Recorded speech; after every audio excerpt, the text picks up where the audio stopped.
Hey guys, welcome to On the Pod. And tonight, or this morning, if you're from his neck of the woods, we have Nevin Pokrovac. Can't remember if we went full names or not, but how are you, man? Good to have you. Yeah, good man. How are you? Yeah, I'm doing well. So I thought I wanted to kick things off, and obviously these are both our teams, Arsenal and Liverpool. You're Arsenal, I'm Liverpool. So I thought, what better way to kick off the pod than talk about the game that just was. And really, I just wanted to get your perspective on it as an Arsenal supporter. What do you think of the game? So overall, I think Arsenal put in a very good performance. Like considering what Liverpool has done over the last 4 or 5 years, like winning the Champions League, winning the league, competing with Man City, which is probably like the best team that like the Premier League has seen, and always being up there with them. Arsenal look to be on that path that Liverpool were on a couple of years ago, where we're rebuilding a squad and trying to get that belief back in there. Like we're obviously, Cool. I don't think we're too far off after this game and after seeing them versus City back in January as well. The first half was, I think it was very even. Like both teams had their chances, and it was more of a midfield battle overall, and there were some things that we were getting on top of. Like for instance, like with Saka and Martinelli, especially with Martinelli, we were really exposing Trent Alexander-Arnold's one-on-one defending. So that's something that was obviously noticeable in the first half, but in the second half it started to wane a little bit. Like the second half,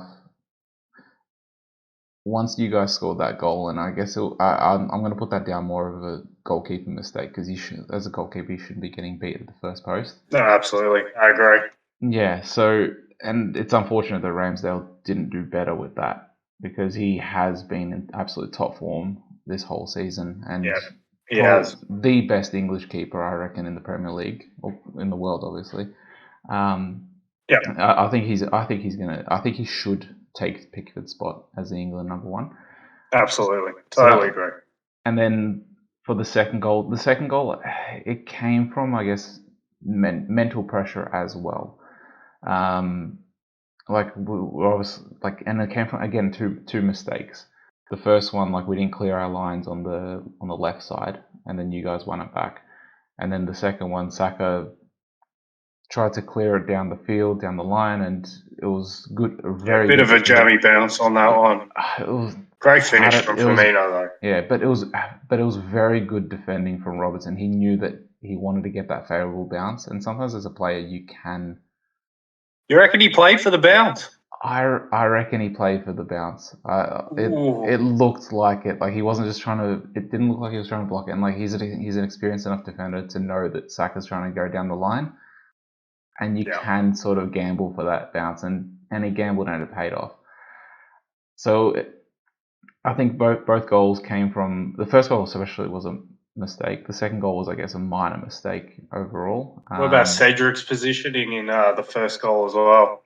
Yeah, that was. Should he be more tucked in? I think he should be more tucked in. I thought Liverpool exposed him in the way that you guys exposed Trent in the first half. It was only that moment. I felt overall Cedric had a pretty good game, but it was that moment, and especially, and you know what's the absolute killer though, and that's, I guess, that's typical in football games. You have a major chance yourself, and I knew just watching the game, I'm like, man, it's going to be so punishing, so typical for Liverpool to score just after we've had a major gilt-edged chance and we missed it, and then 2-3 minutes later, Jota goes on to score. That Odegaard chance. Yeah, of course, the through ball from Thiago. Yeah, and had Odegaard finished that, it would have been a different game. It would have been a different game. It was that through ball from Thiago was very Gerrard-esque. I remember Gerrard doing one at Highbury where he just played in Henry. Yeah, so he's taken a page out of his book, but yeah, exactly. He's fitting into the shirt. But overall, as an Arsenal fan, I think we're on the right path, and I think the gap is closing. I know you guys didn't have Salah, but like even when Salah came on, even though the game I guess was sort of done or tipping in your favour, he didn't do much, and I know that he was coming back from injury. You want to know the secret? Mo Salah hasn't been good for a month. Yeah, and I guess Mo Salah is, and in front of goal for the last month, he's snatching at things. He's not finishing it with the same aplomb. He's got a few penalties in there which have helped the goal scoring, and even when he's not playing well, he's such a great player. But he's still a threat, even Salah at 50%. Of course, because he's Mo Salah. Yeah, and he's one of the world best, and even at 50%, he's still going to draw players in. He's still going to provide a threat, which opens up space for other players.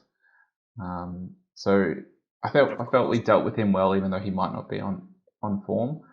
But yeah, overall, I think it was a decent performance out of Arsenal.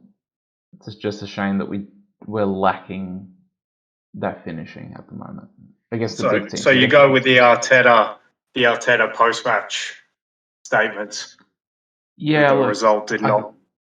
I think the result was. I think the result was.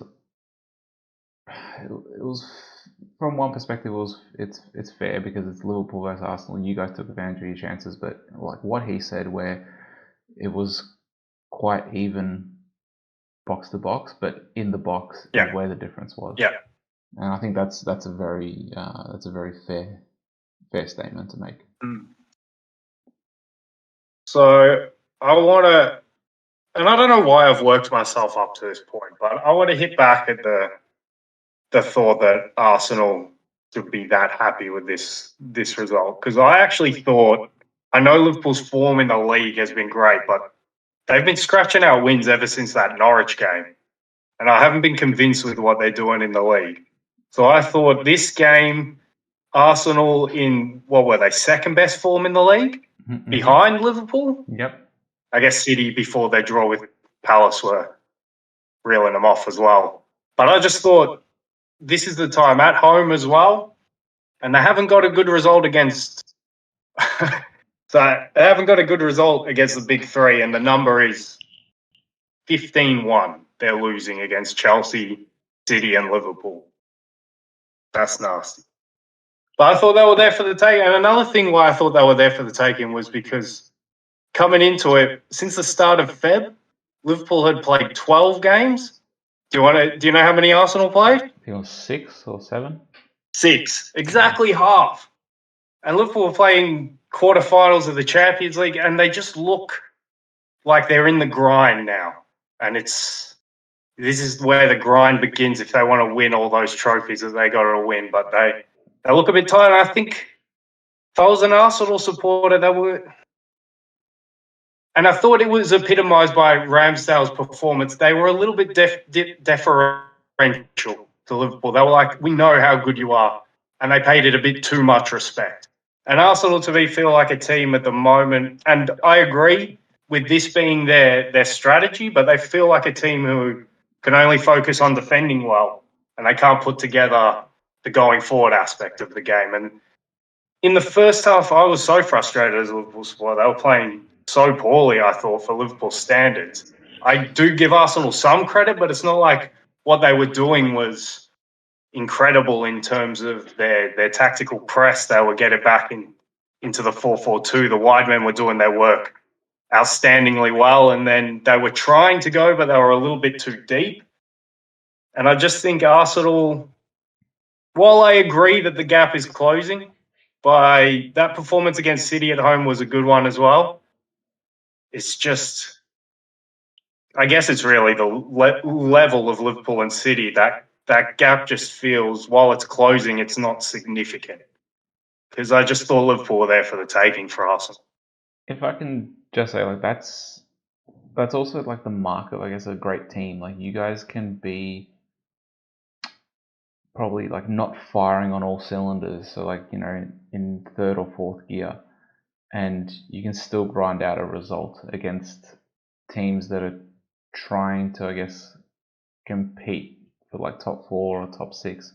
So you don't need to necessarily be at your best. Whereas like Arsenal, even like United at this stage, West Ham, Tottenham, they need to be at 100% concentration for 90 minutes, whereas like Man City and Liverpool, they can be at like 80 or 90% concentration for 90 minutes. And that's the mark of a great team. And also, I wouldn't. But also, you look at who Klopp took off the bench, Salah and Firmino.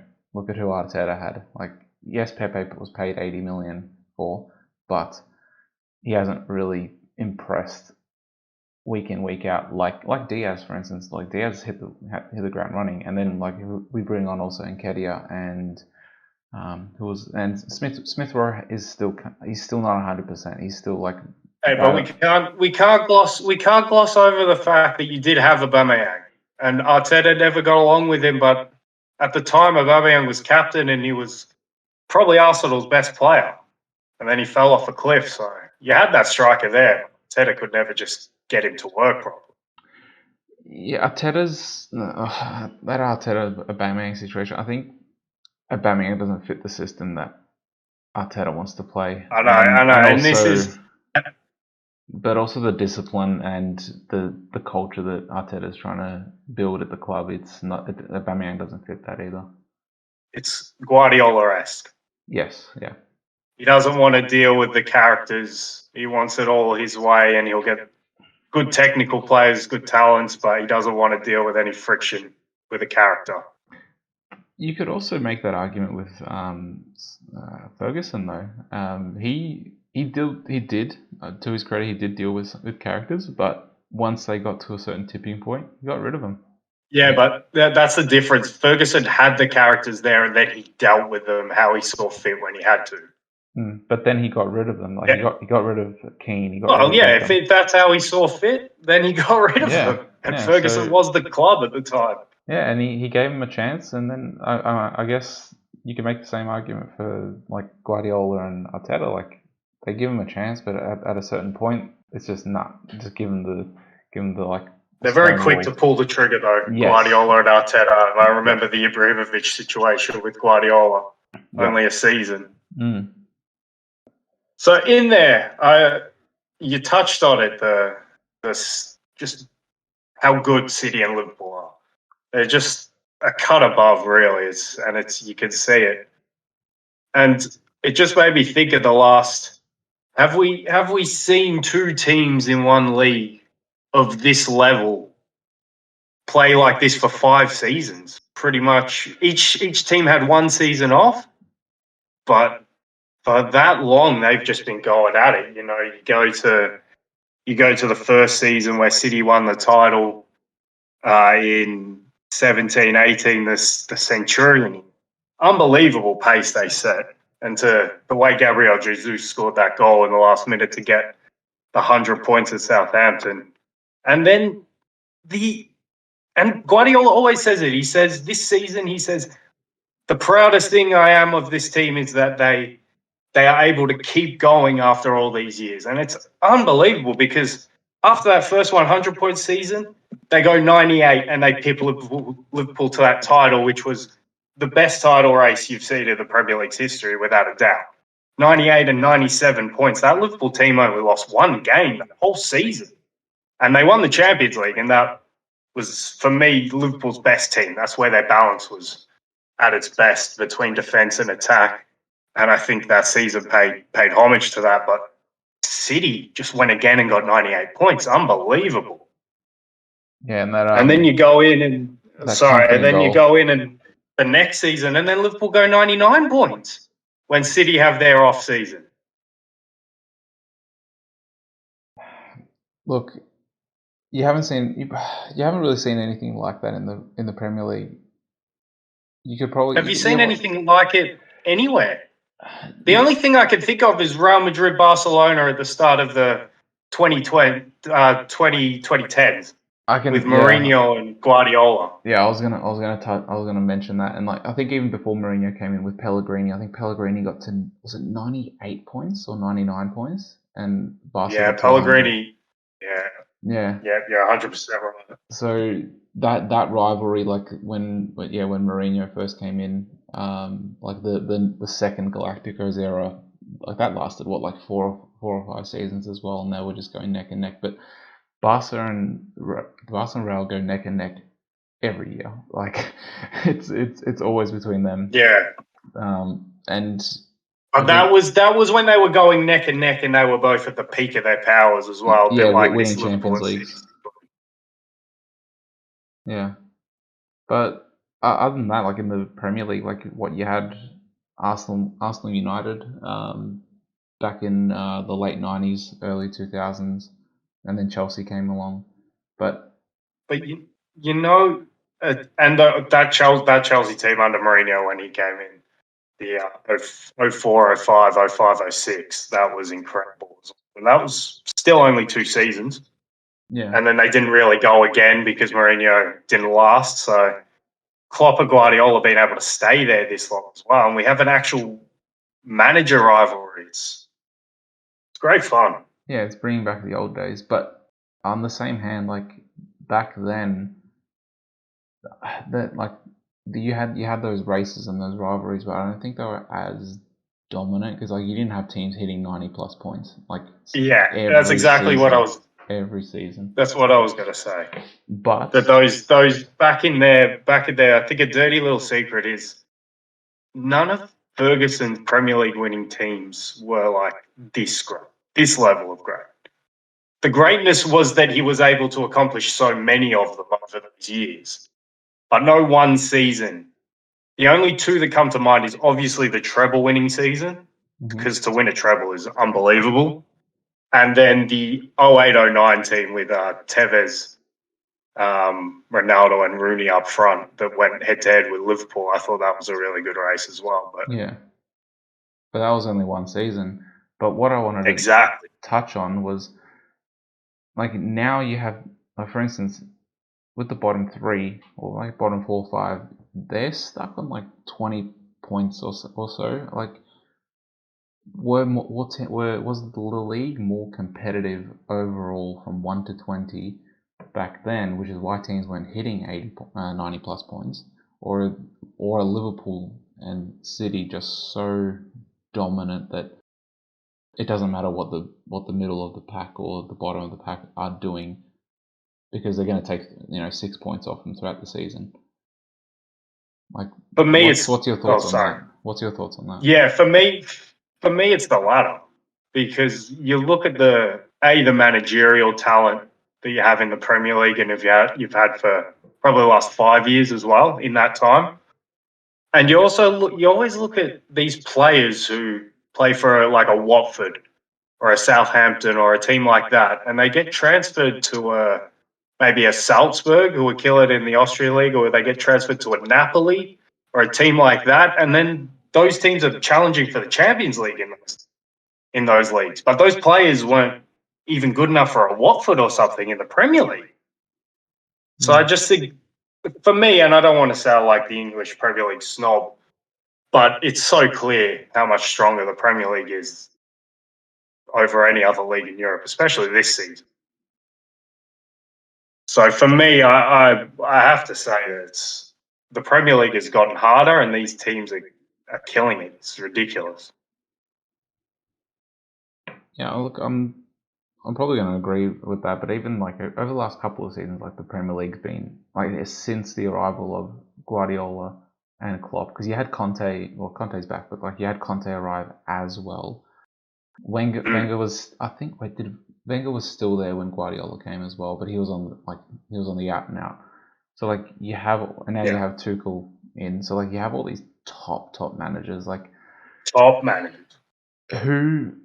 If you look at the other leagues, like what you have Ancelotti at Real, he's obviously like proven himself over the last. Well, let's not forget where Ancelotti went from to go to Real. Yeah, Everton. He left Everton to go to Real. Crazy. He was at Everton last season. Yeah, that's actually insane. It's insane, isn't it? The Premier League, the managerial quality. I think a sneaky one who's getting a bit of managerial quality but not on the same level. But is Syria? I think they've got some good managers there. They always have good managers. I think they have. I think I was telling you a couple of years ago. They have like I saw some like documentary on like some manager academy or something that they have there or school. They're like all of the like Conte's gone through it, Ancelotti's gone through it. All these great Italian managers over the years have gone through that, like I guess that academy or that school. I can't remember the name of it, but like Italy always produce top managers. Yeah, it's like La Masia of managers. Yeah, yeah. Whereas like you look at other leagues, I guess Germany's sort of doing a similar thing. Like they have some pretty good managers coming through and young managers as well. Yeah, they're not there but yet. Klopp's a big influence on that as well. Yeah, and people are saying that what's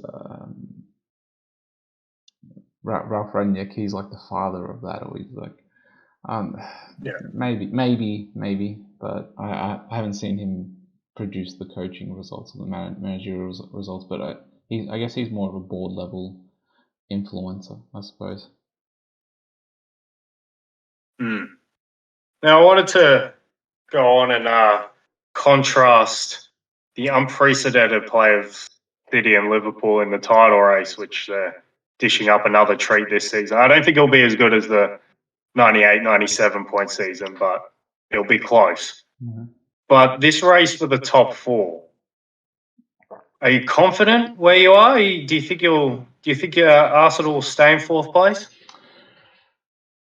If we go just based on the games left remaining, the points that we already have on the board, the way we're playing, I think we're definitely favourites. Out of all the tough, now let me just check the run in. I think out of all of the you have a little stretch in the middle where you've got Chelsea,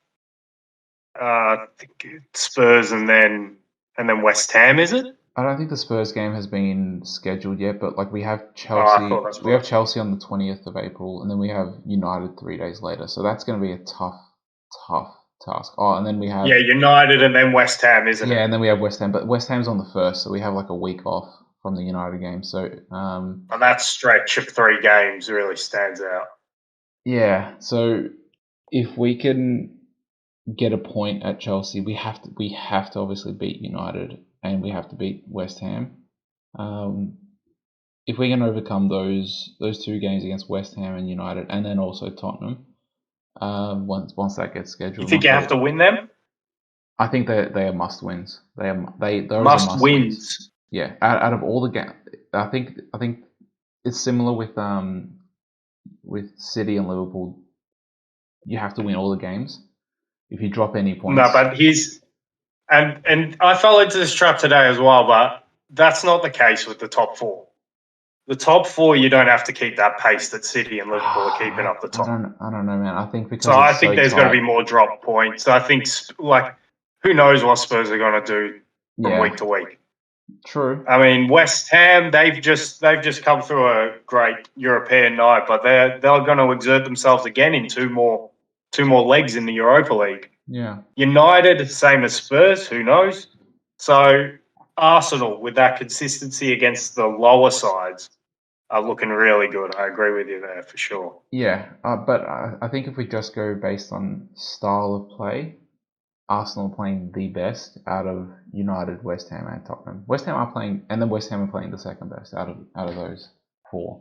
Yeah, I agree with that. I mean, West Ham, but they've got some really good players in that team. Yeah, Moyes has built an excellent squad, but I do think that we need to win pretty much every single game, and I guess if we win every game, if we drop points at Chelsea, I shouldn't be saying I'll be fine with that, because you should never be fine with dropping points, and like either drawing or losing, you should always want to win. But we have to be realistic of where Chelsea are and where we are.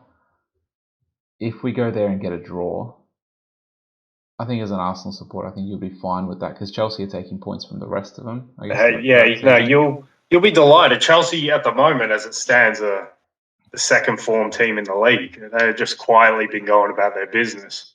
Yeah. But if you get a point, like we spoke about, you haven't taken any points from the big three, and it's a 15-1 aggregate. So if you get a point there, fantastic.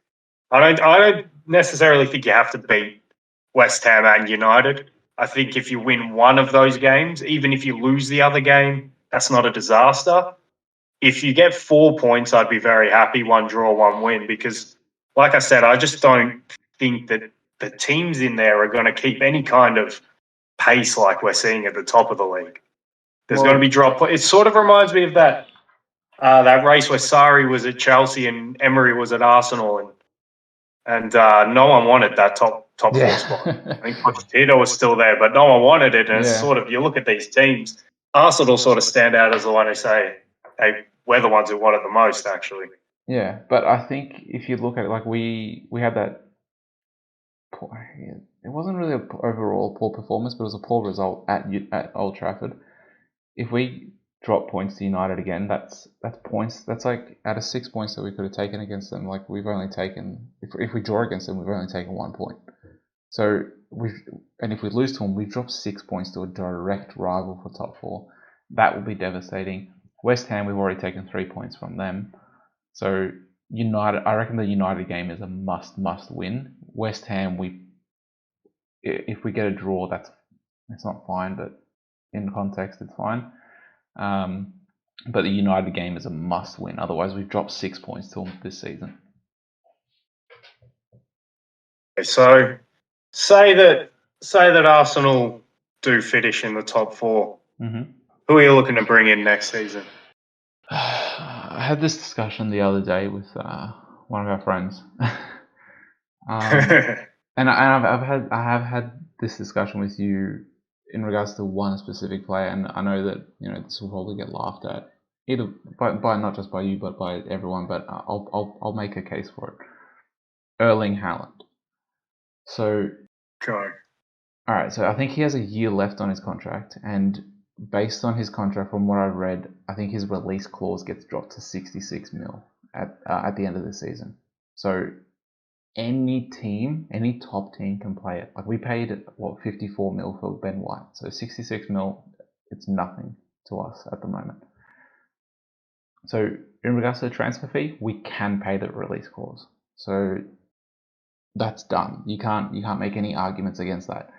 The other points that I had when I spoke to you about it was we had to get rid of Aubameyang, because that would clear up like 300 or 350,000 pounds a week in wages. We've gotten rid of Aubameyang. We've gotten rid of other players as well. So we have cleared up that wage bill. So if Haaland does come in and say, I want £300 a week, or 300,000 pounds a week, I want 350 or 400. We do have that space there to give it to him. So the wage bill as well has been cleared up now, so we can offer him the wages that him and his agent would be arguing for. The third point, and I guess it's not really much, it more probably depends on Haaland's character, is whether he wants instant results, because he's only 20 or 21. Does he want instant titles and instant results by going to a City or a Liverpool? United, there's no point in him going to United, because that's they're behind on their project. They're further behind on their project as we are. So we're more likely to win a title, any title, before United. So he's definitely not going there. Obviously, we have to contend with Real Madrid, which I guess it's instant titles as well, or even a Barca, because Barca have managed to clear up some of their financials, so they can afford him as well. So, does he want instant titles, or does he want to build a legacy? So that will speak of his character, I suppose, to an extent. Like if he does choose to come to an Arsenal where he might get a title. Maybe not next season, but in 23-24. Are you forgetting a big team in the ones that you have to contend with? Bayern Munich. Yeah. There's obviously what's happening with Lewandowski. They're not giving him a contract. How can you not do that? There's obviously that as well, but my fourth point, just in regards to Haaland, And like this could be a sentimental, I guess, factor. We have Odegaard there, and Odegaard is a Norwegian teammate. I love that. So that's the cherry on top. well, like we've heard stories of like of Neville and Lampard and stuff like that trying to convince Gerrard to come to United and to Chelsea, and like we've heard of that, like those players trying to convince other English players to come to them, and like Neville's spoken about him also wanting to trying to convince Shearer to come to United as well, but obviously he picked Newcastle because he's from there. So we've heard of those stories of international teammates trying to influence. We've heard of the stories of them trying. Yeah, is the operative word. So like, and so Odegaard could, like, I'm not saying he's going to be the deciding factor, but he could be. We could have like a 5 or 10% influence on his decision, because he can be in his ear. So I don't think it's out of the realm of possibility, as some people are like just dismissing it instantly because they're like, Arsenal, ha ha ha, you're not going to get him. But like, I don't mind it. I've heard. Now, the case that I don't mind it. I mean, it's interesting. The Haaland sweepstakes are so interesting. Yeah, because Dortmund. Oh, sorry. Sorry, but like if. Like and I just want to also point out, like we tried to go for Vlahovic. I think we tried to pay. I think we offered 70 mil for him at one stage as well. But like obviously he picked Juve over us. So we tried to spend the money that is Haaland's release clause as well. So like when we're trying to go for those big name players, if we don't get Haaland, I want Patrick Schick. I think he put in an excellent performance at the Euros, and I think this season he has 20 appearances, 20 goals as well. And he is that sort of Haaland type player where he can be that sort of big man up front that can link up the play and also run in behind. From what I've seen of him, he is powerful as well, and I think we're lacking that at the moment. So if you don't get Haaland, you want Haaland light. I think he's the next best striker out there that suits what Arteta wants to do, or how Arteta wants to play. Interesting. So yeah, that. So the striker is what you want. You don't want a Xhaka replacement. Well, I think the writing's on the wall with that one. So, but I haven't really looked at midfielders that are available at the moment. But I have, in terms of strikers, I think, and if going back on the Liverpool Arsenal game, I think that's where we really lacked. Like Xhaka put in a really, really good performance against Liverpool. Where we were lacking was, unfortunately, where Lacazette plays, and Lacazette hasn't shown his Lyon form since he came to Arsenal. He's been great in terms of link-up play, but he hasn't produced any of the sort of finishing that he's shown at Lyon, and we need a striker that can finish. And yeah, I agree. I thought he was coming in as a goal scorer, and he never really did it. Yeah, and now they're just using him in this kind of Firmino role. Yeah, and he's more of a Firmino type player, but Firmino can win headers. I haven't seen Lacazette win a header, and in the Liverpool Arsenal game, Van Dijk was winning every single cross that was coming. Yeah, but that's Virgil van Dijk we're talking about. That's not an ordinary centre back. Yeah, but see, it was in those moments where I thought, right now we need like we were putting crosses into the box, and there was just no one there on the end of it, and I'm like, right now it'd be excellent to have Giroud, because I've seen Giroud give Van Dijk some trouble when he was at Chelsea, and we don't have that striker. And like Sheik is tall enough and strong enough to compete for headers with those big men in defence, and he's also good enough to link up play with the wingers and the midfield as well. So I think a Sheik or a Haaland would be excellent. So all right, Haaland's obviously number one, but if I'll give you a choice of, you can have Sheik or you can have Yuri Tielemans. Who do you go with?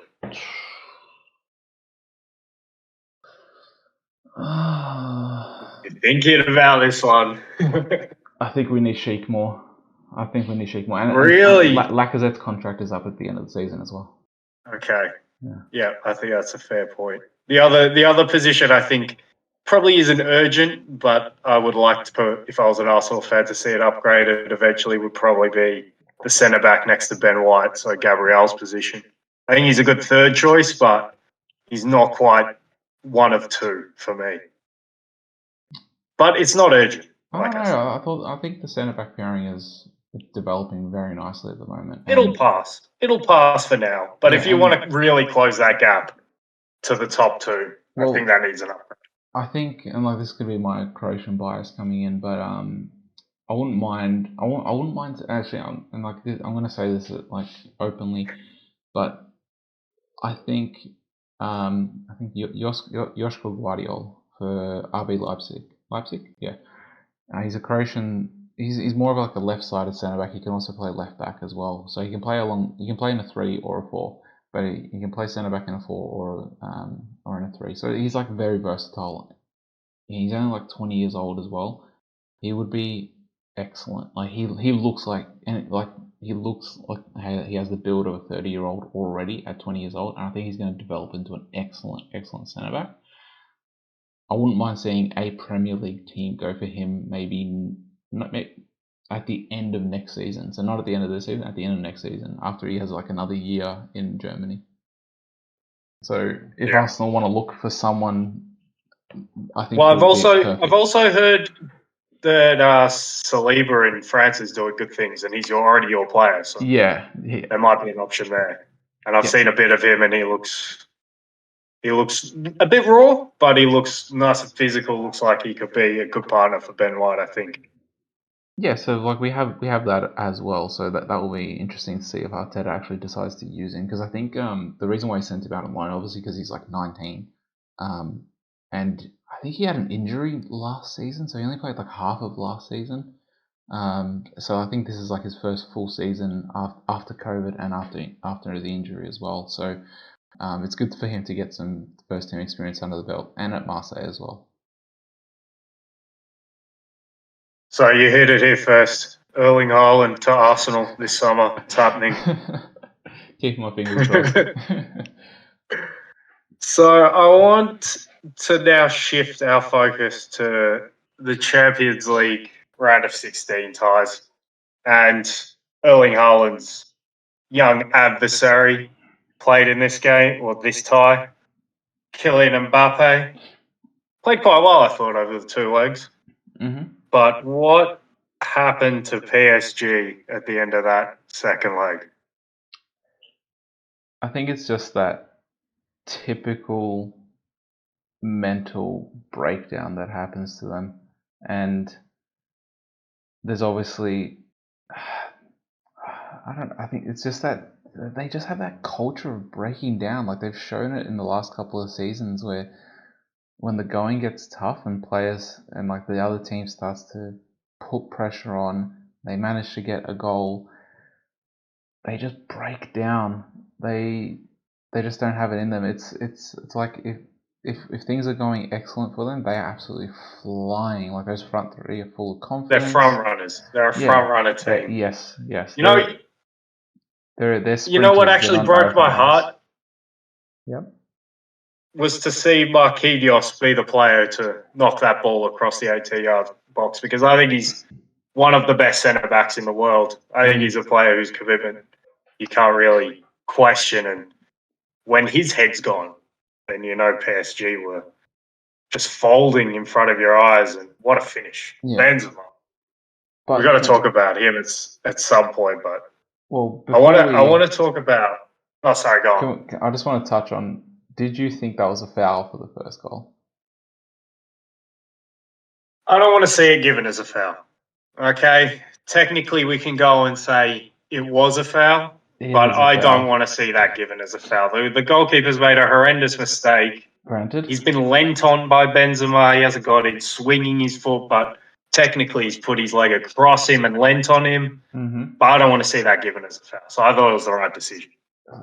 Look, granted, he made a mistake, but anywhere else on the pitch with any other 2 players, it's going to be given as a foul.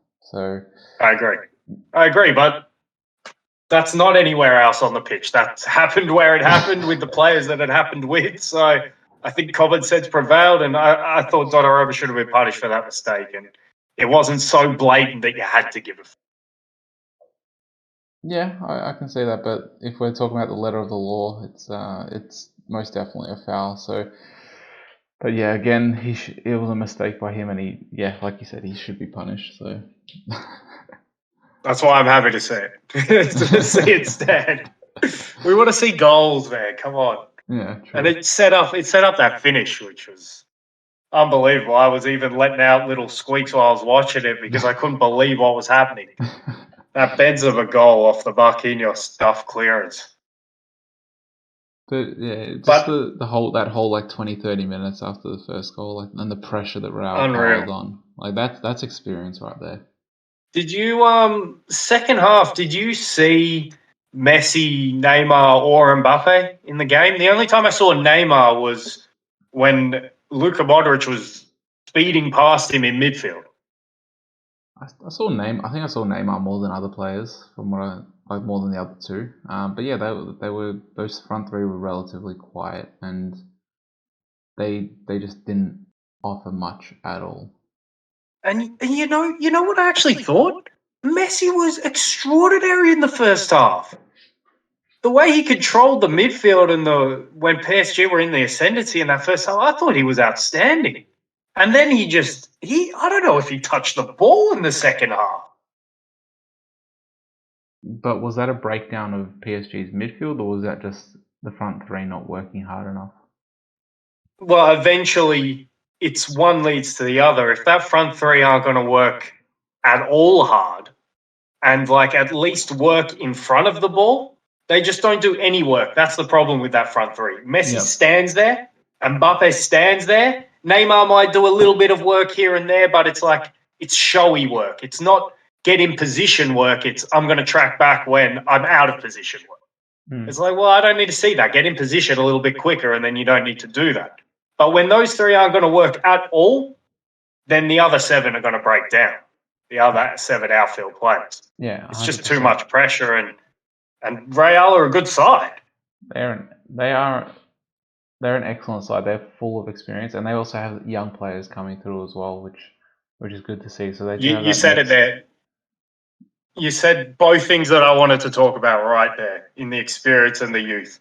The experience, and you must just be absolutely purring because Luka Modric was unbelievable in that second half. 36 years old, man. He's up there. If I was to do a list of the greatest ever, it wouldn't surprise me if he cracked the top 20. That's how good he is. I think he's up there with like the 2010, 2011, like Iniesta, Xavi's. Like he's definitely like. I was gonna say the comparison that's there is it. The question is Modric versus Iniesta. Yeah, if you want to do that legacy sort of thing. I've mentioned this before to you guys. Like back when he was at Tottenham, I would have loved to have seen Barca go for Modric because I think he's 2 or 3 years younger than I think he's 4 years or 5 years younger than Xavi and 2 or 3 years younger than Iniesta. He would have been a perfect replacement for either one of them because he can dribble like Iniesta and he can also pass and control the game like Xavi if he needs to play a little bit deeper. So it's a shame Barca didn't go for him as a sort of replacement because he'll still be playing to this day. But yeah, he's showing the talent that he has, and and I think I've even heard Ancelotti say that. I think Ancelotti was like asked to like pick his all-time 11 that he's coached, and he picked Modric, and he's had like players like Seedorf, like Kaká, and things like that, like other midfield players, like all-time greats as well, and he picked Modric out of all of them as one of his midfielders. So that goes. I'm not surprised. I'm not surprised the guy's that good. Yeah. And another little tidbit: you speak of Kaká in there, and he won the Ballon d'Or in 2007, and then it wasn't won by anyone but Ronaldo and Messi until Luka Modric showed up. Yeah, I know there's a lot of controversy around that one, but like if we go based on the year that he I don't agree with it. Just putting it out there. But I think he deserves it. He absolutely deserves it. Look, you could sort of, I guess, make a counter argument to like, why didn't Schneider win it in 2010? Because he took his team, he took Netherlands to the World Cup final. He won the treble with Inter as well, and he still lost it to Messi. And even how many did Messi score that season though, or that year? It was probably the 80s or 90s. No, it was like 50 or 60. I think the following season he scored that like 72 in a season, or 92 in a calendar The year. record breaker. I think that was the following season. If you break a Gerd Muller record, you're Leo Messi. You're legit. If you go based, like, Schneider had an excellent season in 2010. He did, and a great World Cup, got his team all the way to the final. Yeah, even won the treble with Inter. Didn't Barca win the double? They won the league and the Copa del Rey. So like Iniesta won 2 titles and a World Cup, and Iniesta finished third. That's the season where you could give it to an Iniesta for sure, and he scored the World Cup winning goal. Exactly. So you can make that argument, like, why does Modric win it in 2018, but Schneider or Iniesta don't win in 2010? So I can definitely see that argument. So yeah, like, why didn't Ronaldo win it in 2018? Because he was the one that carried. I think he finished top goal scorer in the Champions League, and no, he should have won it. But I have a sneaky feeling that him changing clubs that summer had something to do with it.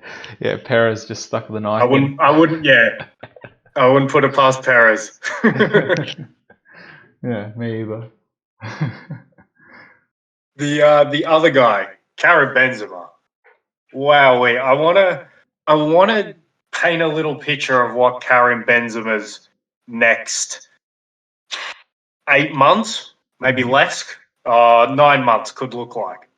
So Real look like they're going to win the league championship, La Liga. 10 points clear over there. They should wrap that up, really. So he'll be a league champion. If they could get a favourable draw and only have to beat one of City, Liverpool, or Chelsea, if they only have to beat one of them and not 2 of them on the way to the final, I could see them winning the Champions League. I wouldn't put them as my favourite, obviously, but I'm saying there's a path for them to win the Champions League. And then the World Cup at the end of the year. And he's back in the French squad, and the French have to be favourites to win that World Cup.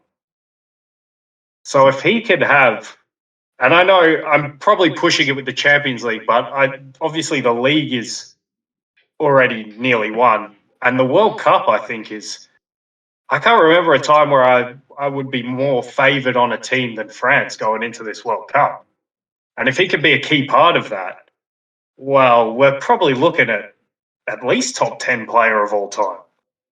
Because the fact that he can be the third star with Ronaldo, Bale, and then him, and being so good that you don't even realise that he's a star. He did the job so well that you don't realise it. But he was the glue to that team. We all talk about Harry Kane playing this 9.5 now. Benzema was doing it for ages before. He was dropping into those holes. He was allowing Ronaldo and Bale to make those runs. He was doing whatever he needed to do according to the position of those 2 players.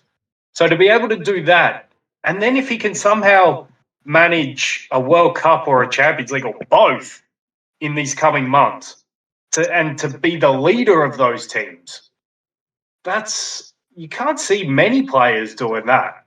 More players they're the man of the team, and then when they're not, they can't adapt to the other role. But for Benzema to win so much with Ronaldo being the man of the team, and then go on and be the man of the team and win these major prizes, I think he's got a really compelling case to be very high on the top list.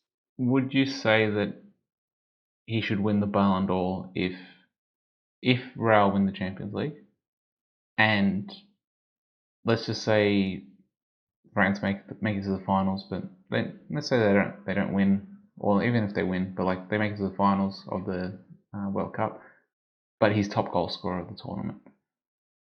Oh, easily. Should he win the Ballon d'Or based on all that? If he wins one or the other, I think he should win the Ballon d'Or. If it's the World Cup or if it's the Champions League, if he's on the team and he's a key part of the team that wins one of them, he should win the Ballon d'Or. Yeah. Well, I think because he's been that good this season.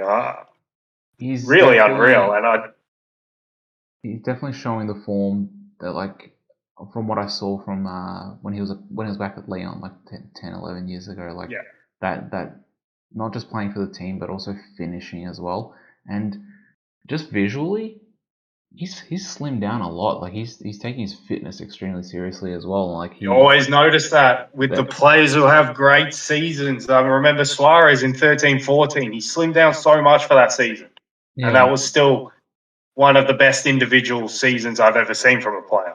So when they get fit, you can really tell. Yeah, and you can just, by the way he's playing, you can just see that you can see that he's the leader of that, I guess, that front six. Everything goes through him. Like he drifts out to the wings as well. He plays through the middle. He links everything up, and he's an unbelievable link-up player. You hit the nail on the head there. And he's still got all those skills that he had from his time with Ronaldo at Bale, but now he can express himself a bit more in front of goal. Yeah, he definitely sacrificed himself. Like I guess you could say he was like the Pippin to the Michael Jordan, like when Ronaldo was there. Like I love that cross sports analogy.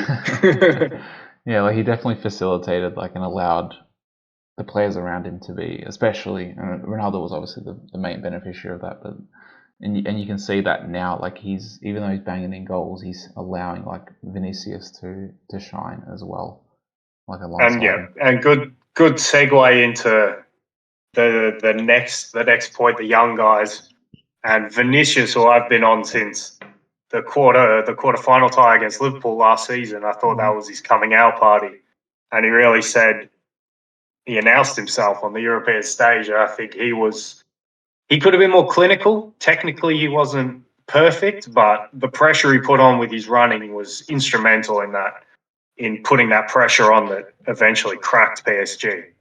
And I thought, and he's got to go up in your estimations of the next generation, because obviously we have no Messi or no Ronaldo in the next stage of the Champions League, and I think you can really see that those players aren't really going to work in another club. I just don't see it working, really. And so now I just think that the torch has been passed over, and you've obviously got Mbappe, who I want to touch on in a minute. You've got Haaland, but I think Vinicius Jr. is right in the tier just behind him. He's not in that level yet, but he's sniffing around. And if Real can go on and do big things, he'll be a key part of that this season. And obviously there's a World Cup here, so you'd expect him to be in the Brazil squad. So let's see what he could do. But I thought he was very good in that game. And yeah, I think if he can stay on the trajectory that he's on, he will definitely be like, a top 5 or top 10 player, like for this current generation coming through. Like he's definitely showing the quality to be that. And it's going to be interesting if Mbappe does end up going to Real. How does that affect Vinicius? Can they coexist? Great point. And I guess maybe we'll go back to that a bit about the next generation. But that about Mbappe going to Real Madrid, I really don't want to see it happen. There's 2 reasons for it. One, Benzema's playing unbelievable, and I want him to remain the man of that Real Madrid team, because I want to keep seeing him play as the number 1 option. 2, like, he can be a great number 2, if not this year, next year for Benzema. And 3, the narrative completely shifted when PSG collapsed.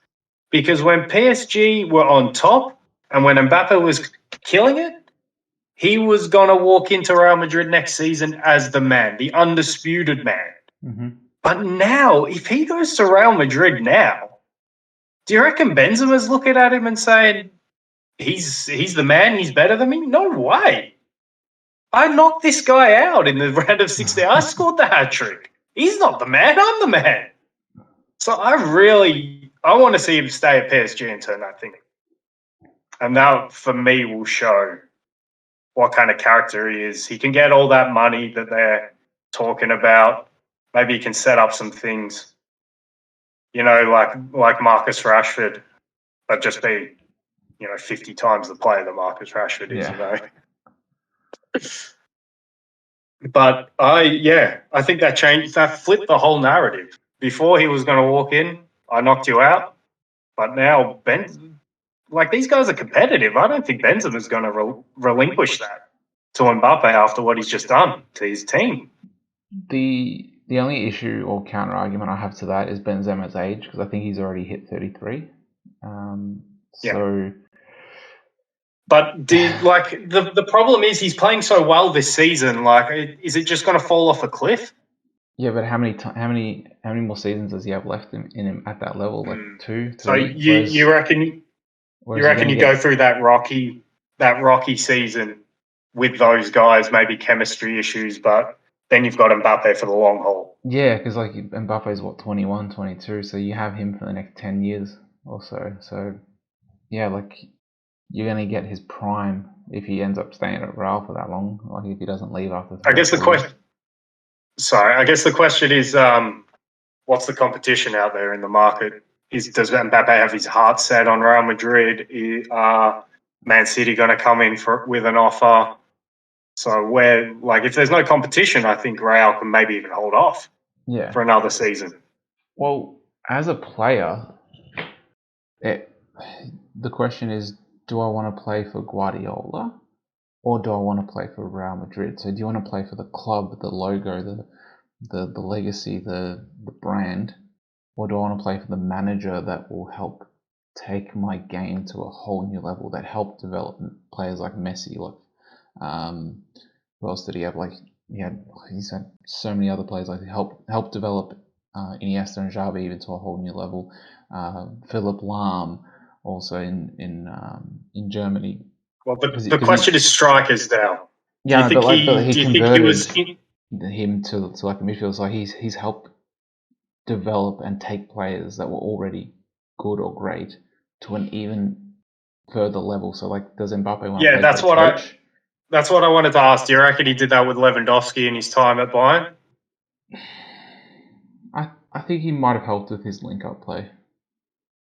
Because Lewandowski was more of a finisher at Dortmund. I didn't see him. He obviously linked up, but he probably took that to a slightly higher level. He plays more for the team now at Bayern. And he was lucky in the sense that he got Klopp, and then straight off that he got Guardiola. Yeah, so he's played for potentially 2 of the all-time greats. Oh no, it's no surprise that he's right up there in the conversation for the best player in the world right now. Yeah. But with Bayern, I wanted to ask you: do you have Bayern in your top tier? If you had tiers of teams who you think can win the Champions League, do you have them in your top tier still? I think for sure they should be in that conversation as favourites and that top tier. So I think favourites. You have them as favourites for the whole thing. I think after City and Liverpool, they're that third team for sure. They're Chelsea behind them. I think with everything that Chelsea's going through at the moment, I think Real's in front of Chelsea. I think Real feels a lot more stabilised right now. Chelsea, I know they still haven't dropped points since Abramovich has been sanctioned and stuff like that, and since their whole club is going through all this turmoil. That, from what I've seen, hasn't really affected them on the pitch. They haven't dropped any points or any games, but that's still going on in the background. So Real is definitely a lot more stable as a whole club and as an atmosphere. And you could say, is it a matter of time before that starts to unravel in the team? Or will the team just continue, and will they actually be able to, will this actually spur them on and urge them on to perform even better performances?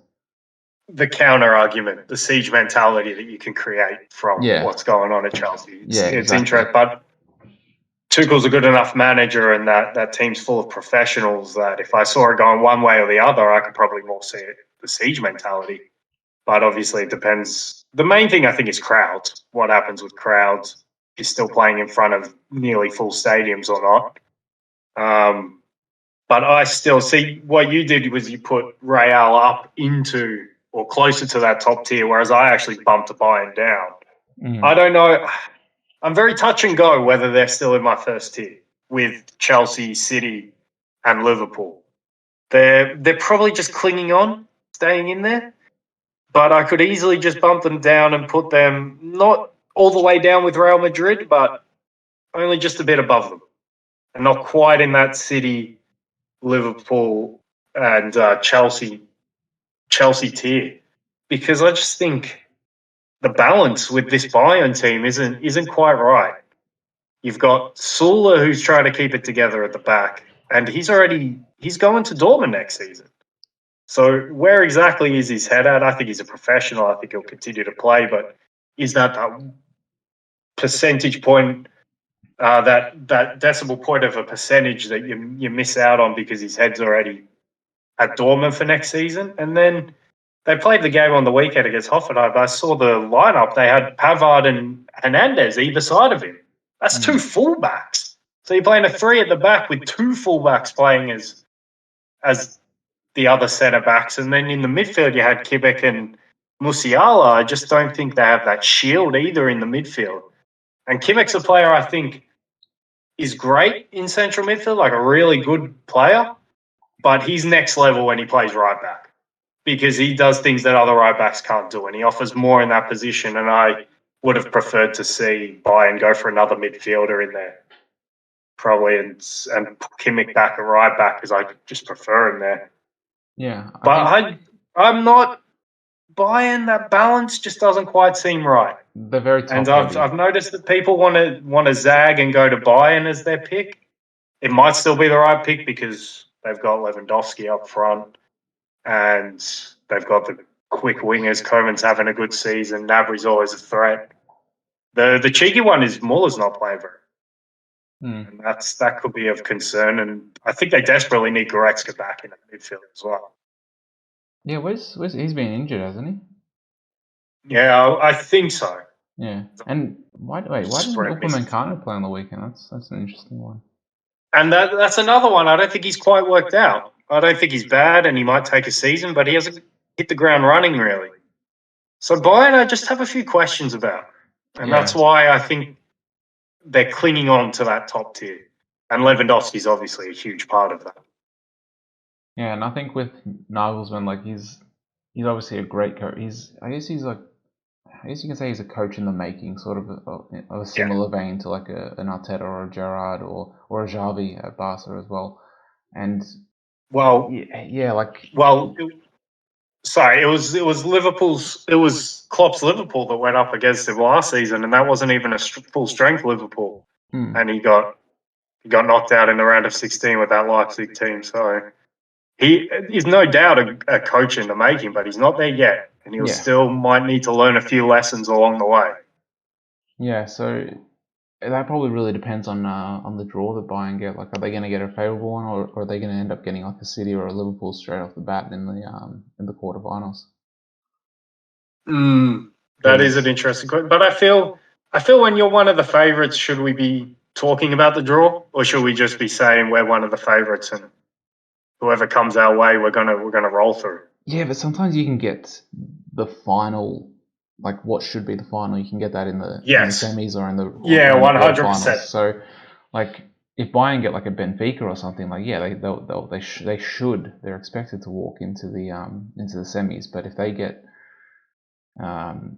like a City or a Liverpool or even a Real, but a Real I think will be an interesting tie, because I think they're very even, and like you said earlier, like they're in that sort of similar tier. So depending on what draw they get, they could be walking into the semis. That could be definitely Benfica. What a disappointing result that was, that they beat Ajax. Ajax was just they were such a better team, and I hate it when this sort of thing happens. I hate it when the team who's not that great, kind of unimaginative, beats a team who had something to offer to the tournament. I just hate when that happens. Yeah, Ajax, they seemed like that sort of. It looked like they were probably going to go on that similar run to they went. When was it, in 2018 when they got beaten by Tottenham in the semis? Like they could have made that sort of similar run to like the semis or even potentially the final. They had that sort of cohesion and they're flying on all cylinders. They didn't they set the record for the group stage as well, or equaled the record for 6 out of 6 wins and like scoring in every game or something like that. So it's definitely a disappointing result for them. Did they win all 6? I know Liverpool did. They won all 6. They were going for 8 in a row. Yeah, Ajax won all 6. Yeah, and speaking about that, did you catch all of the Liverpool Inter both legs? I didn't catch both legs, no. Because I thought Inter. Everyone's a bit ho hum about it. I guess they didn't finish their chances, but in the play, I thought they were right there with Liverpool. It was a bit like the Arteta between the boxes, I guess. But that's a good scalp for Liverpool along the way. I mean, you take out the Italian champions. They're a bit depleted, obviously, but they're still a team of professionals. I was reasonably impressed with Inter, but just not quite at the same level. Yeah, because they obviously lost Lukaku and they lost their coach as well. So, yeah, like you said, they're a little bit depleted. The good thing with the coach is Simone Inzaghi comes in and pretty much does exactly what Conte was doing with the 5-3-2, and there's no miscommunication about what their tasks are. It was pretty much they just got Conte light. Yeah, and I think the real dark horse that we talked about already, but it's Chelsea for me. They're right there in that tier with City and Liverpool. And they've got squad depth, which obviously helps when you get to this part of the season. They've got a really good, astute tactical manager, which you need in this competition. And obviously they've got the confidence of reigning champions. So I think and it's not a dark horse, but it's more a forgotten team. I don't know if we're talking about Chelsea all that much. We're so encapsulated by what Liverpool and City are doing that Chelsea are just sort of staying around, lurking in the shadows. Obviously, they're not quite in the title race, but they're still in great form themselves. Yeah, I think because they did drop points in December and January, but that was very tough for them because they also had the Club World Cup, so they had a ton of games that they had to manage.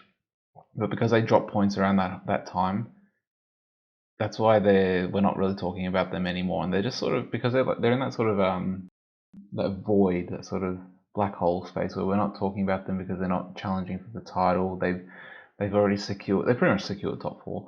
And yeah, they're just flying out. It's similar to last season where they're just flying under the radar. No one's really dismissing them completely, but they're also not putting them as favourites anymore. So they're back in that void zone where you're not really considering them, but they're there. Similar to Italy at the Euros, like no one really had them as favourites until I think they got to like the quarters or something like that.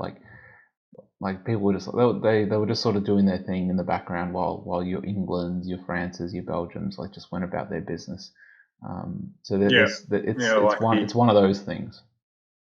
Like the cyclist staying behind the leader and then trying to overtake him as last one. Yeah, you just let everyone else tire themselves out and knock themselves out, and then like you just come in and pick up the scraps pretty much. But look, like they will have to go most likely through like a Real or a Bayern or something like that, like on their way to the final. Like last year they had to go through Real, so they'll most likely meet one of them.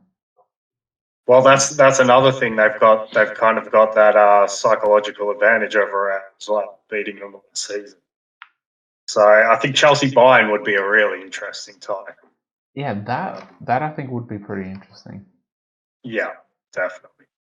I think we need to talk about just how disappointing Man United. Well, Man United, we're used to it, but if you're watching more Premier League than Serie A, Juve. My goodness, did you catch that second leg? I saw the result this morning, and I'm just like, yeah. How the hell did Juve lose 3-0, like convincing, and that's at home as well, right? It was It was terrible. I mean, on our coverage, one of the reporters after the game called the performance disgraceful, and I totally agree. They were limp. They were lifeless. They were what they've been all season, really. This Juve team has no soul. I mean, Chiellini and Bonucci are always sitting on the bench. I never actually see them on the pitch. They've got the appearance of having a good manager in Allegri, but he's not having the effect on this team. And to bow out like that, I like Villarreal. I think Unai Emery's back in his element, back in Spain, and he's doing what he wants to do with the team, and he's more comfortable with it. And they're a well organised team. They're a good team, but Juve 3-0 at home really was disgraceful.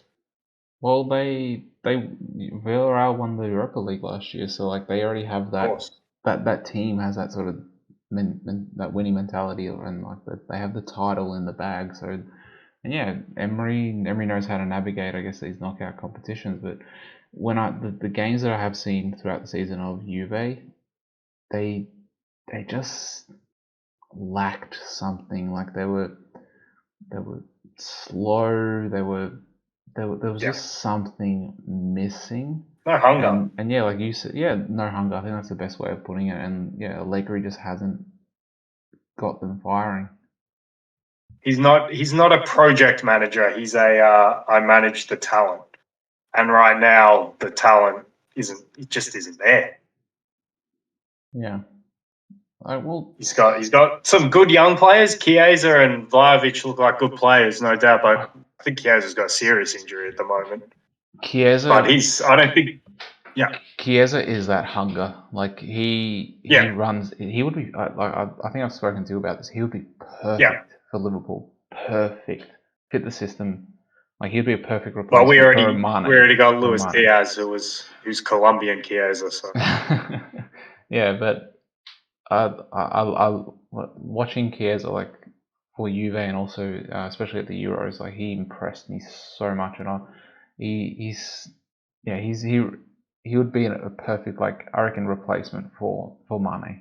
For you guys. Which is space. Never with all the transfer updates, what's going on in the summer.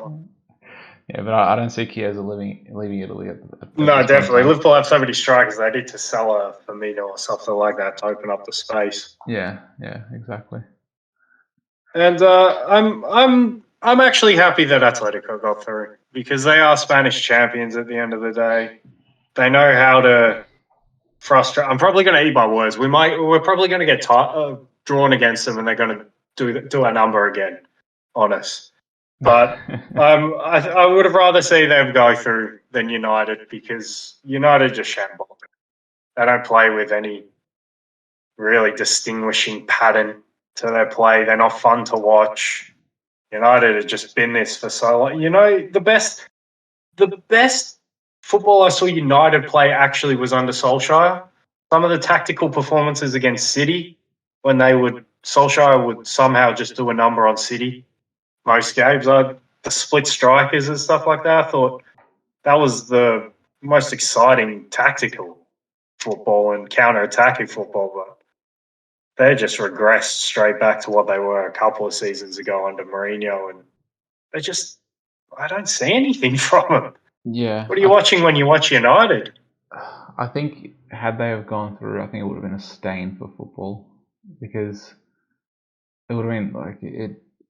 They didn't deserve. They're not a team right now that's deserving. They're not even a team. They're not a club deserving of any success. And I'm not. That's not coming from like an Arsenal point of view. Like, that's just like with watching them play. They're not. They don't have any. They don't have any cohesion. They're just like a bunch of individuals thrown together. Like it sort of reminds me of the second Galacticos in like their first or second season, like with Pellegrini and then Mourinho, where like they're a team of great players, but like the Galacticos actually played better. But like they're a team of great players, but they just don't have that chemistry yet. But United, they're not impressing me at all. But because they have those individually great players, they can grind out results, but like they're grinding out results, and you're just thinking, man, they're so undeserving of this. Where are these great individuals on United? Because when I watch United, I don't see them. Where I saw Ronaldo rock up for his first game in 10 a couple of weeks back against Tottenham or last weekend. That was good to watch. I mean, and he broke the record with it. And he did it in front of Tom Brady. That was a bit of fun. Yeah. But when I watch United, I don't know where these outstanding footballers are. Where are they? Well, I'm probably saying that more based on reputation. Like, you have Ronaldo there, you have Sancho there, who impressed at Dortmund. You have Varane there, who he's a triple Champions League winner at Real. Pogba, like, you have these players that they've shown their level at other teams or other clubs. Lingard at West Ham. Lingard at West Ham last season was good at West Ham. He was very good. De Gea has been their best player this season. Yeah, he's been very good. But they have these players that they could. No, I don't want to necessarily say walk into other teams, but they would be very handy in other teams. Like I'm sure Sancho would be very welcome at a Liverpool or a City. He might not necessarily start for them, but he would be a welcome addition to the squad. Pogba would also be a welcome addition in any team. Ronaldo obviously would be a welcome addition in any team. De Gea. But yeah, other than that, Varane obviously would be welcome in any team. But they just haven't gotten that bond together. They're not being coached at all. Yeah, and you talked about the last two players, Pogba and Ronaldo, and you were saying welcome in any team. And I was thinking to myself, I don't think they would be, because Pogba comes with the agent. And I don't think clubs want to deal with Vino Raiola. Same agent. And Ronaldo comes with, that's Cristiano Ronaldo. Yeah. He comes as Cristiano Ronaldo. He's a myth. He's not a footballer anymore. He's the all-time great Cristiano Ronaldo. Yeah. But so when you talk about that, getting that bond, it's very hard to get that bond when these off-the-pitch distractions are happening like that. It's a bit of a circus, isn't it, really, United at the moment? I think that's the best way of putting it. It's a circus, and you're getting these leaks as well from the dressing room, and every week there's one or two leaks, and there's players there that they just should not be. They're not United players. They don't deserve to be there at all. We can probably if I was to count down 1, 2, 3, would probably name the first player that came to mind, and that would be Maguire. He cost $3 million more than Van Dijk, and I just don't see it. I do remember all the Rafael van der Vaart comments about Harry Maguire. Yeah. They're all coming back to.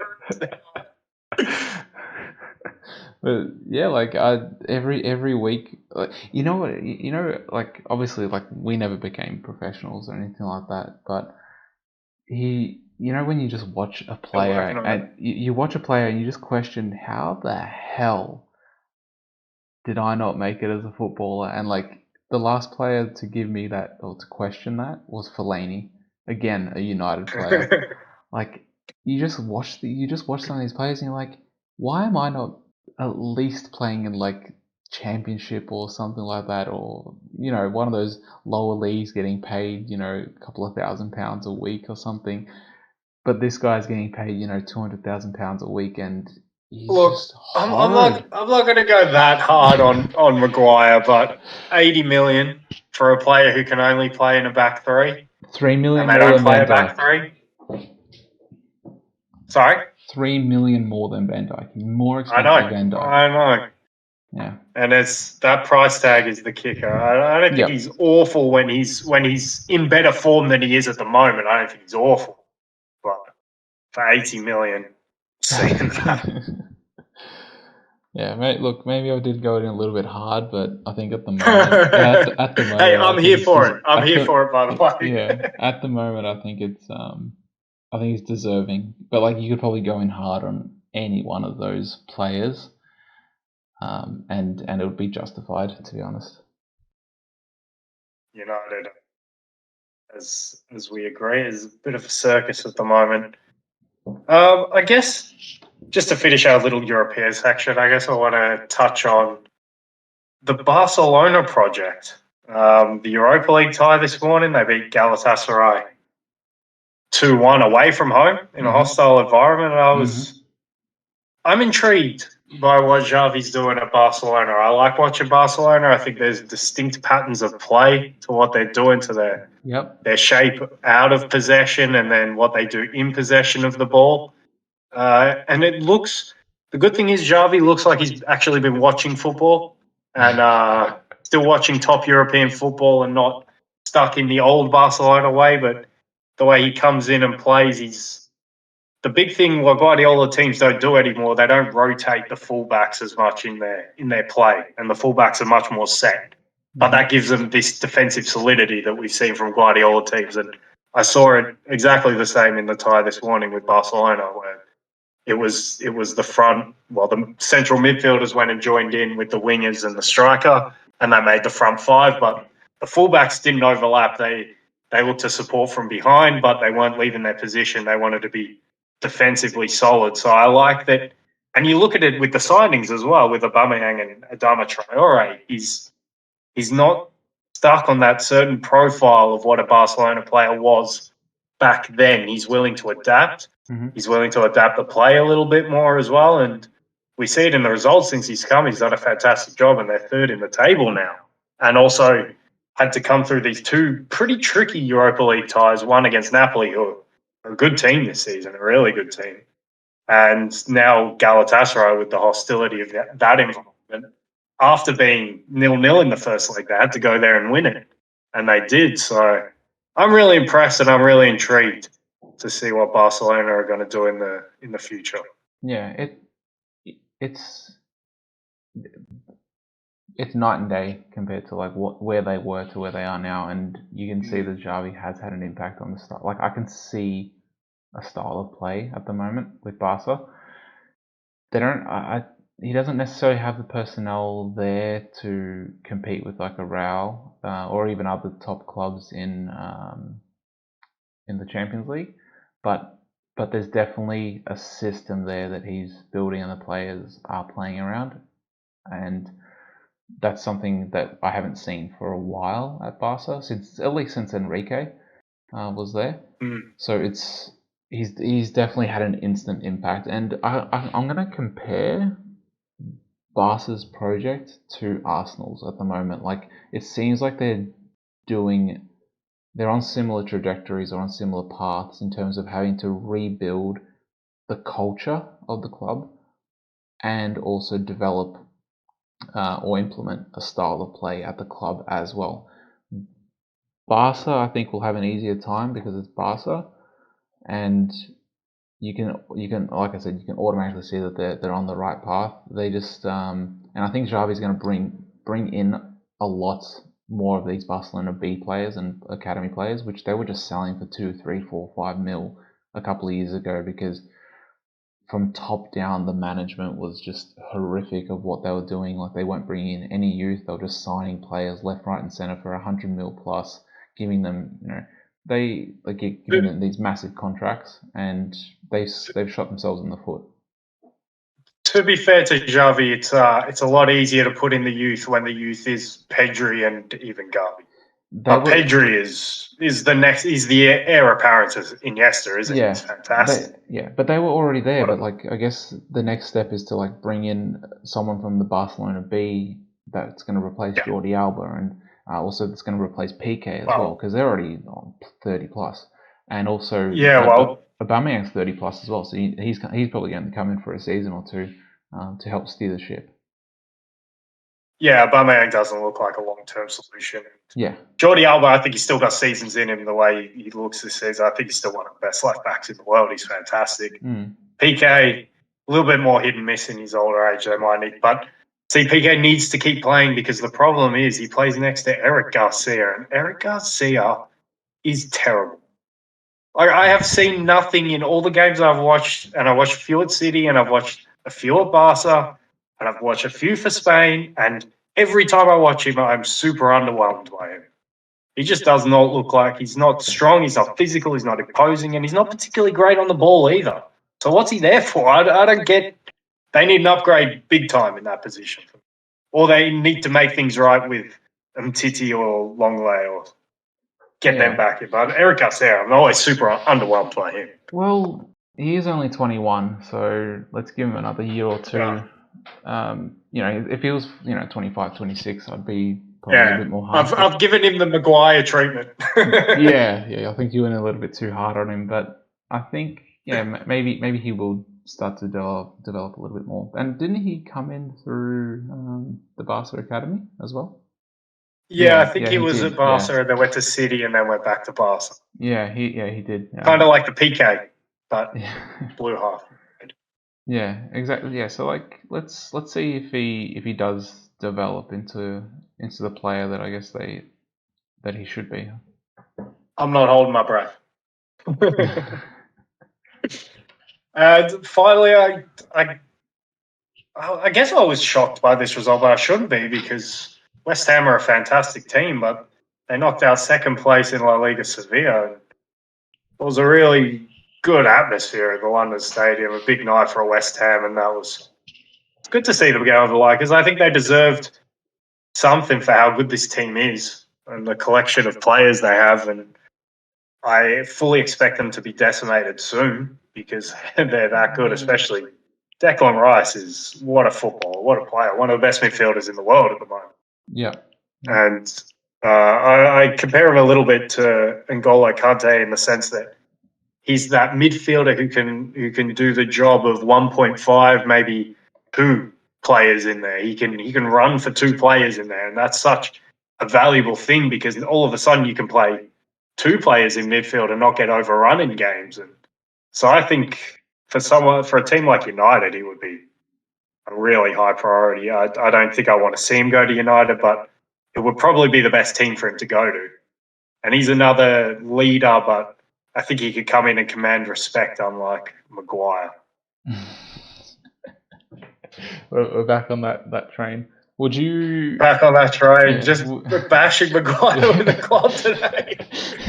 That could be the headline of the podcast. Would you, based on the teams that are still left in the competition, Barcelona is obviously still there, but out of all the rest of them, would you put West Ham as favourites or as second favourites behind Barca to win the Europa League?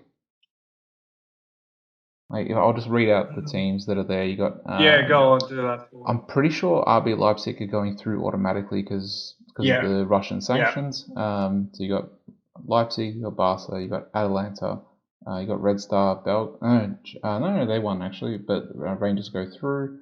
Rangers go through. Atalanta go through. Braga go through.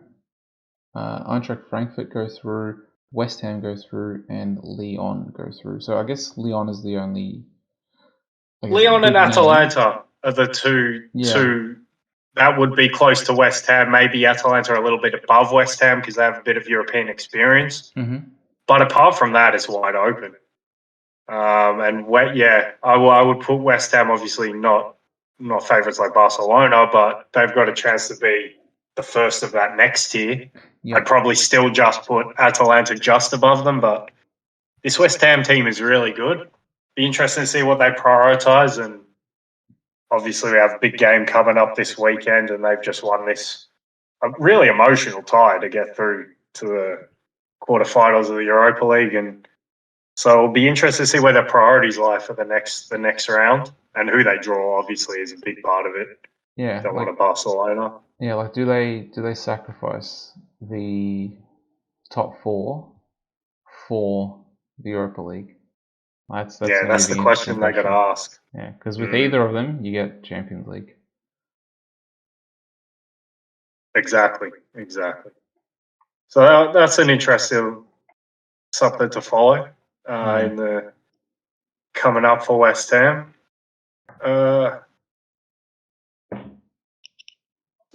I touched on it, I guess, and I guess we should go into more depth about it, but that West Ham Spurs game coming up this weekend is pivotal in the Premier League.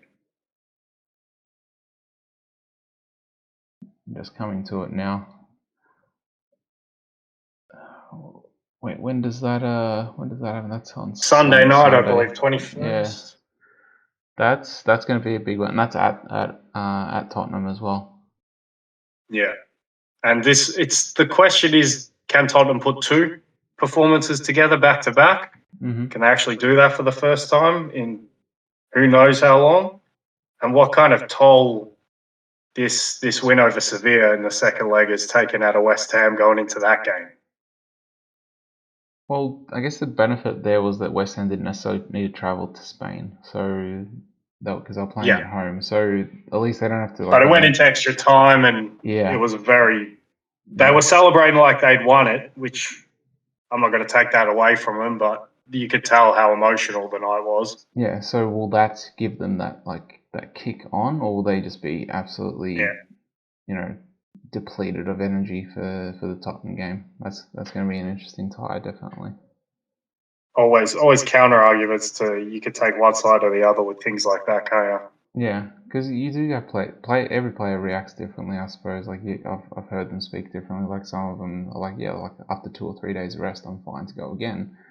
And then other ones have said like, I can't do 2 or 3 days in a row. Like you need that little bit extra time off. But yeah, it's going to be interesting to see how they play that one. But I guess like also because it's Tottenham as well, so it's like it's a local derby. Like they're not traveling, to the another added layer. Yeah, so like it's actually it's a favourable tie in terms of travel all round. Like because they were at home and now they're playing almost at home as well because they're playing in London. Yeah, that's a good point on the travel. Yeah.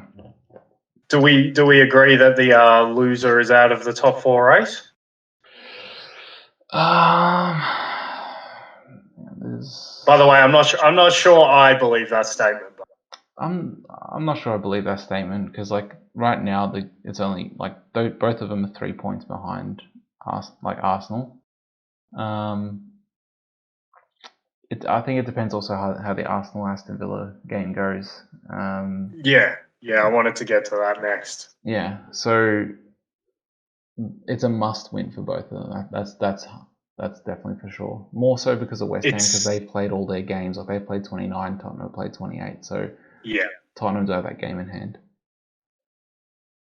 It's if I had to shade it one way or the other, I'd say it's more must win for Spurs because they need to prove that they can actually go and put some sort of run together. But having said that, if West Ham lose that game, then I think it becomes easier for them to prioritise the Europa League. So that will be an interesting little subplot to look for. What happens to the loser of that game? Do they keep going to fight for it or do they concede it?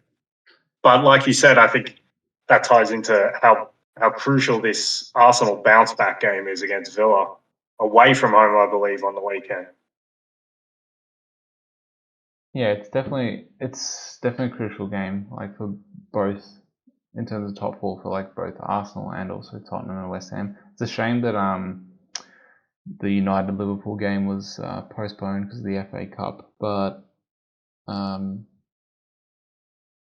right now, like that top 4, I think that top 4 race is like it's equally as interesting as that title race between City and Liverpool, and also obviously you have the bottom, the relegation battle as well. Yeah, and see that for me as the quality goes down, I become a little bit less interested. But the top 4 race is quite interesting because you got 4 teams. Yeah. Really in it, and I guess Wolves aren't that far, and I want to give them a little mention because I think Bruno Lage's done a fantastic job there. And what I've really liked about the job he's done is he didn't go in there and try and change everything. He just said, you know what, you were a really good side a couple of years ago. You made it far in the Europa League and you obviously finished in a place where you could be in the Europa League the next season. So let's just go back to that. I'm not going to overcomplicate it. Let's go back to that system. Let's go back to that way of playing. I think he's reaped the rewards, but I don't think they quite have enough to really challenge to get into that top 4. So it's those 4 teams, and who knows, at the end of the weekend, it could just be 3. I think, while they're not quite out of it, the loser of that West Ham Spurs game is really clinging on. I think for West Ham, because they're a game ahead of Tottenham, I think if they lose, it's going to be very difficult for them to try and cement their place. Whereas if they win, they go up to 51 points. Yeah. They go equal with either team goes equal with Arsenal. And the momentum from being able to win that tie against Sevilla and then win a big game against Spurs all of a sudden. Yeah. And you got the international break coming up after that, so you're riding the wave, and you also get a bit of a rest. Yeah, 100%. West Ham don't really have a full squad of international players. Like they have a couple here and there, don't they? So whereas Tottenham, I think, have a couple of Kane's obviously there, Lloris. I think they have a couple more international players than the rest of them. Arsenal, Arsenal do have a couple of international players. Because I think Martinelli got called up to the Brazil squad, so he's going to be traveling to the South America. Well, that's good for his career, though. Yeah, but it's not good for Arsenal's top four. Nah.